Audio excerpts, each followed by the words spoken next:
C'est en position de leader que Dijon attaque ce match face à Laval 9e. 4 matchs, 4 victoires à domicile pour les Dijonais qui sont sur une série totale de 5 victoires consécutives. Rien ne semble pouvoir les arrêter actuellement. Diony et Ngoyi sont blessés pour ce match, mais l'essentiel des autres joueurs sont bien présents. Laval se déplace sans Afougou et Launay blessés. Des Lavallois invaincus à l'extérieur, 8 points sur 12 possibles. C'est encourageant pour les Tangos, mais qui se font surprendre à la 19e minute par un incroyable Christopher Julien. Il est défenseur et il marque déjà son 4e but de la saison, 1-0 pour Dijon à la fin du premier quart d'heure. Laval n'a pris qu'un point sur les 3 derniers matchs et va devoir se réveiller. Des Lavallois qui vont connaître un gros souci à la 23e minute. L'exclusion de Malik Couturier. Stéphanie Frappard n'a pas hésité. Carton rouge direct pour Couturier.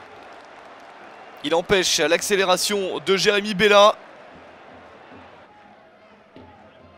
Laval va donc devoir jouer plus d'une heure à 10 contre 11. La situation est très favorable pour Dijon.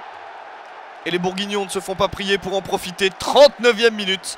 2-0 pour Dijon et doublé pour Christopher Julien qui s'offre son 5e but de la saison. Il devient grâce à ce but 2e meilleur buteur de Ligue 2 à égalité avec le joueur de Bourg-en-Bresse, Pape Sané. Incroyable début de saison de Christopher Julien, l'ancien Auxerrois qui participe largement au résultat actuel de son équipe. 2-0 à la pause. En seconde période, il y a moins d'opportunités. Laval essaye de se remettre de ses 2 buts encaissés et de l'infériorité numérique. Très bonne frappe dans un premier temps sauvée par Baptiste René. La deuxième est beaucoup moins précise. Celle qui était dangereuse était signée Anthony Gonçalves, le capitaine du Stade Lavallois. Mais Dijon continue à avoir le meilleur visage. Une occasion de 3-0 avec ce centre en retrait, la reprise directement sur Lionel Capone. Le match est un petit peu moins rythmé en seconde période car l'essentiel du score est déjà fait. Attention tout de même à ce tir lavallois, c'est cadré directement sur un Baptiste René concentré.